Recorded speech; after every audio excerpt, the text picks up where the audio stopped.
Yo, listen. Who is that? Is that Max? Max Caster, AEW?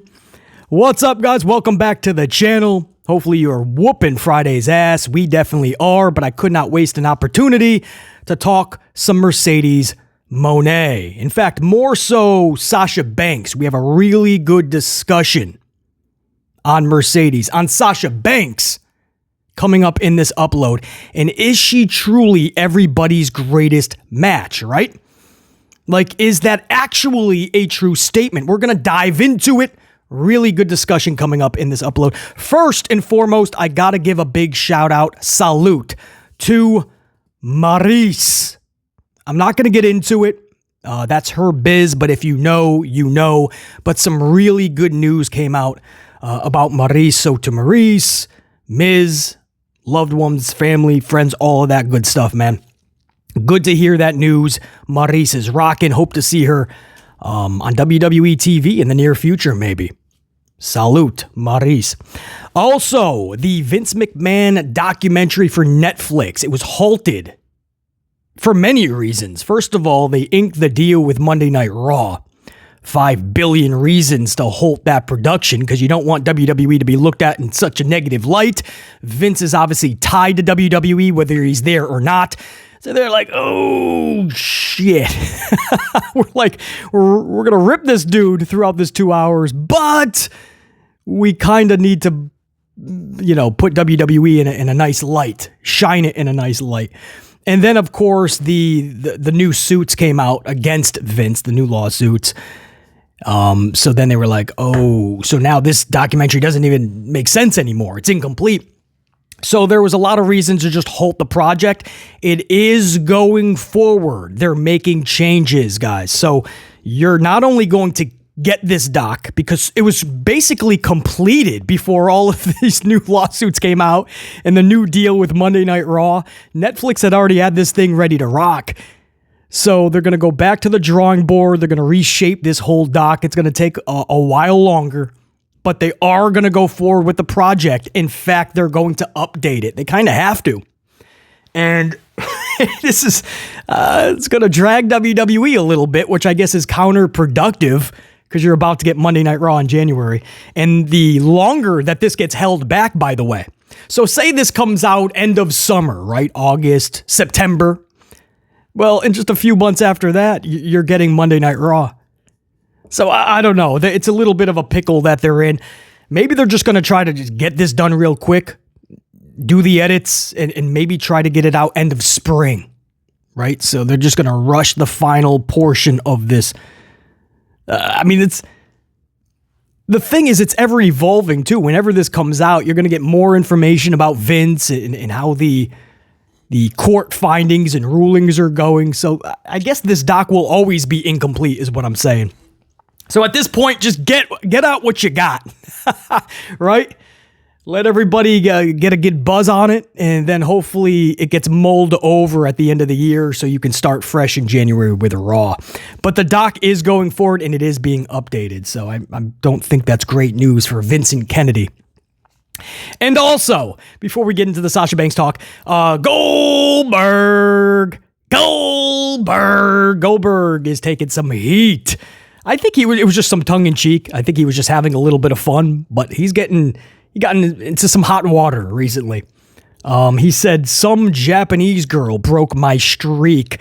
Of course, I believe anyway, he's talking about Asuka. And I think he was just having fun with that. And then he even mispronounced her name, like Asuka. Some Japanese girl named Asuka. So I think I'm hoping he was just having fun. Like, everybody knows Asuka, how good she is. She's amazing. So he's just like, yeah, some girl you may have heard of, like a funny way. I didn't hear the actual context. I was just reading it like most of you guys, and that's how I'm hoping it came. If he was truly just throwing some shade because he just didn't like the decision, well then, he's pretty much just going to get roasted for a while. But he's taking a lot of heat. Like, how dare you call her just some Japanese girl and disrespect her name like that. So again, it's all in the way that it was said. So that's all I can really talk about because I haven't actually heard how it was said. So, but I do know that he's taking a lot of heat for that. What I found interesting was what he said about HHH, because it's something we always knew. And he talks about how HHH pretty much just held him down. HHH did not like him. They didn't get along. And when he got to WWE, he just felt like there was always a roadblock, and there was always one common denominator for him, and it was always Papa H, Paul Levesque McMahon. And he was talking about how he even goes on to say, like, is it a coincidence that everybody has the spear these days? Like, he tried to do any little thing that was actually big to him. He would just go out of his way to do those things to discredit and devalue anything Goldberg did. Something as minuscule as a spear. And now even Jey Uso is knocking people out with a spear. Little Jey Uso. So it's enlightening, right? Because we always knew HHH doesn't like any of the WCW guys. He always wanted them to pretty much rot. When Sting came over to WWE, it was... and he lost against HHH at WrestleMania. That was so hard to view. And I was okay with that decision as long as it led to something. Unfortunately, it never did. It was just to literally squash Sting, and they never gave him anything after that. He did something with Seth, but he wanted to do so much more. So much more. There was conversations that Undertaker and Sting would have happened if not for HHH. Everybody thinks it was just Vince. Even Taker. He doesn't really know why, but Taker says it had to have been the boss, right? Vince. But there's a lot of stories saying that HHH was pulling for that match not to happen because he knew so many people wanted to see that. So don't want to go too far off track here, but Sting was absolutely... When you say misused, I mean how WWE treated Sting is the exact definition of misuse. And just that loss to Triple H at WrestleMania, it was like, whoa, man, something didn't sit well with that. And then you see how he treated Goldberg, who was a big part of WCW, obviously, and he just did not like Goldberg. There was just did not want to see him succeed, didn't want anything good. When Vince was putting titles on him, I bet you HHH was having a fit. And then Goldberg goes out of his way to say, no, that was very real. He was trying to block me at every turn. And he feels a lot of the shade that was thrown was from that dude. Ric Flair, right? What's the thing that HHH did immediately? He puts Ric Flair in a group under him, right? HHH is the leader of Evolution. And Ric Flair's looking up at HHH. You know that was a position of power that 3 H's, man, he only dreamt of when he was terrorizing and tag teaming with William Regal in WCW. Hulk Hogan, I mean, look what he's doing to Hogan, right? He's bringing back Hogan for some hoopla, right? Selling some t-shirts, getting Hogan to narrate some stuff right before Roman is about to take his record. Because we all expect Roman to somehow, whether Seth turns on Cody or Rock does something, Roman will be walking away with the title. At least that's WWE's plan still to this day. That's what we're hearing. Roman is going to walk out of 40 with the championship. And in a few months after that, he gets Hulk Hogan's record for the reign. It takes over the 3 and even 2 spot. They're totally discrediting Bob Backlund. But yeah, all of a sudden Hogan's come back just to get his record demolished. I mean, that's just, that's what H has always done to these WCW guys. So anyway, Goldberg really opening up about how HHH blocked him at every turn. And tried to shade him every which way imaginable. That is what BC garnered from that interview. But everybody is heated over that some Japanese girl line. Asuka. Again, I gotta believe that's just some tongue-in-cheek, just having a little bit of fun. Like, oh, I don't know if you've ever heard of this, because she is so massively popular. Or it could have just been a bunch of shade. In which case, dude gonna get roasted on that. Because... yeah, most of us love Asuka, man. And you always got to put respect on somebody like Asuka's name who just busts her ass in this industry. I believe she's a mom, too, but she puts this business first and foremost and puts everything into it. She's like 40-something, too. You would never know it. I mean, she can still hang with these young 20-year-olds. She can go to NXT right now with all these recruits and probably run laps around them.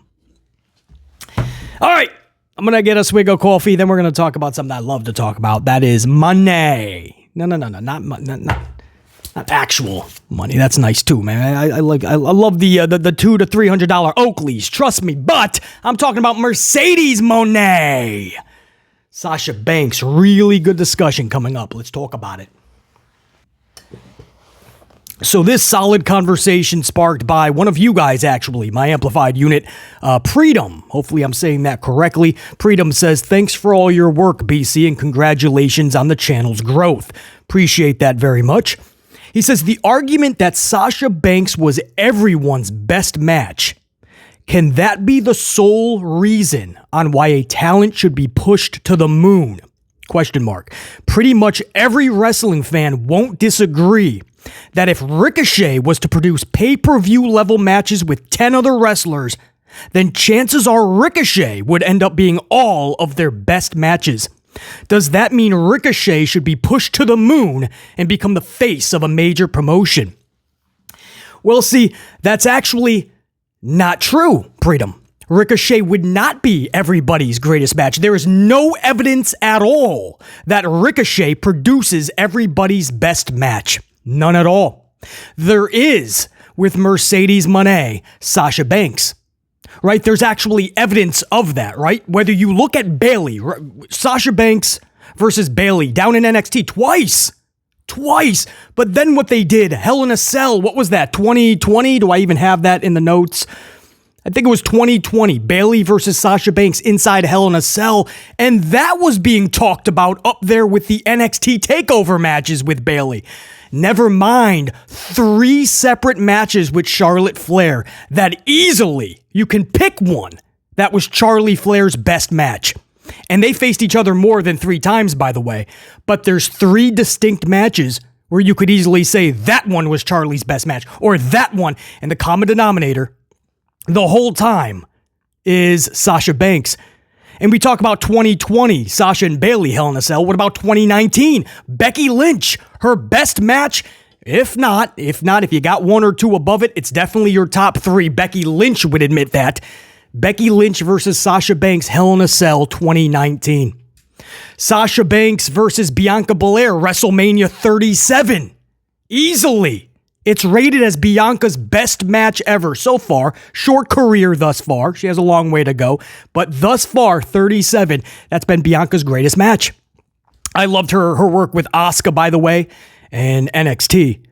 But Sasha's match with Bianca rated as the top Bianca match as of now. Carmella, Zelina Vega, Asuka, Io, if not the, right up there in the top 3 best matches of their careers. The common denominator in this is Sasha Banks, right? And that's very rare that you can say that. There's not many individuals. Shawn Michaels would come to mind. He's the first and probably the only one, if I have to stop and really go on the spot, who is everybody's greatest match that he worked with, or at least most of, right? Shawn Michaels, obviously. Shawn Michaels, Undertaker, WrestleMania 25. That's Undertaker's. That's not just rated as Undertaker's best match. That's actually rated. It's up there with the best wrestling match of all time. You guys know that's my favorite match of all time. But come to find out, it's a lot of people's. Shawn Michaels, Undertaker at 25. And they did it again at 26. You could even put that in the category. But what they did at 25 can't be touched. You can say Bret Hart's best match. Easily, you can say this was Shawn Michaels at 12. Over an hour long in an Iron Man match. You could say Chris Jericho, the storied career of Jericho. You could say that Shawn Michaels versus Jericho, that was Jericho's best match. Razor Ramon, take your pick. WrestleMania 10 obviously is what everybody says was Ramon's best match. Ladder match. Shawn Michaels, Razor Ramon. Kurt Angle versus Shawn Michaels. You could easily say Kurt Angle. His best match was with Shawn Michaels. You could easily say, this one's a funny one, but it's true. You could say that Ric Flair, after his prime at WrestleMania 24, because of the story that was being told, the emotion, You could say that Shawn Michaels was actually his best match. And I know it's storied. You're going back to the Four Horsemen days. You're going through Sting and anybody in between. But you could say that match captivated the entire wrestling world. To many people, went back and watched it 2, 3, 65 times. Shawn Michaels and Triple H, easily. Triple H best. You could say the triple. How often can you say a triple threat match was somebody's best match? But for HHH, that triple threat with Shawn Michaels and Chris Benoit, you guys remember that? You could easily say that was one of, if not the best, HHH match. The point is, guys, I'm just flinging a bunch of these Shawn Michaels matches because you could easily say that was one of the greatest wrestling matches of all time. Not just these people's career, but there's one common denominator. It's Heartbreak Kid Shawn Michaels. Right? For the women, there's one common denominator. Now, in this good conversation starter, you talk Ricochet, right? Just because he could do flips and dives. So you're saying that, well, that would mean that if Ricochet was to produce pay-per-view level matches with 10 other wrestlers, he'd easily be everybody's best match. No, he's not a great professional wrestler. He could do the flips and dives. That's where it ends. Right? He's been there for a few years, right? Ali and Ricochet. That's one of the... I'm just giving you one match where everybody goes, oh, that's the one that's going to be fucking 10 stars, right? Nobody's even talking. They faced each other a few times. Now, you're saying if they were given, 25, 30 minutes, put on a pay-per-view match, I get it. Would that be Ali's greatest match? Let's look no further to his work with Ospreay, right? There you go as an example. That should be the best rated match of Ospreay's career, right? Because from what you're saying... no matter who Ricochet goes in there with, it'll be their best match because of Ricochet or through the help of Ricochet. Do you know that Ospreay versus Ricochet is not even in Melty Boy's top 10? It was not even rated in Ospreay's top 10 matches. I think Okada grabbed like 3 or 4 spots in the top 10. Ricochet wasn't even in Melty Boy's top 10, bruh. Ricochet and Ospreay did not even make the top 10 of Ospreay's career thus far. That's not good. Good match, right? Applaud. Good maneuvers. Take a breath. Maybe smoke a butt after that, right? I get it. That doesn't make you everybody's best match because you can put on wrestling maneuvers. It's the story that's being told. It's the believability. It's the mannerisms. Everything else has to be checked off in those boxes to go, whoa, that's the best match of their career. That match went to the next level. That wasn't just one of those spot fests. That wasn't just one of those matches, really cool moves. We yelled, this is awesome. Fight forever. Holy shit. Right? And then afterwards, we go on the social doohickey. We talk about what a match that was. But we never go back and watch it again. Right? It's different. When you're everybody's greatest match, it goes to another level. It's talked about in a different way. Ricochet has been doing this for years in many promotions, not just WWE, by the way. And you've yet to hear any type of a list come out of Ricochet's best matches or everybody's else greatest matches. Their greatest matches were with Ricochet. Or you'd have to do an immense amount of digging and try to create that narrative because it just doesn't exist. Nobody talks about Ricochet like that. He's a good hand. He does the flips and the dives. He can make you go, ooh, ah, right? He's the toy and we're the cats and we're looking all around as he's catapulting himself like a ping pong ball around the ring. But when it's all said and done, nobody cares. And that's the problem. MJF said it best. I don't have to put my career and life on the line 16 times a match because I make you feel. I can throw a punch, a kick, a clothesline, and a body slam. I make you feel. These dudes are getting dropped on their dome pieces 85 times a match. You'll never go back and watch again.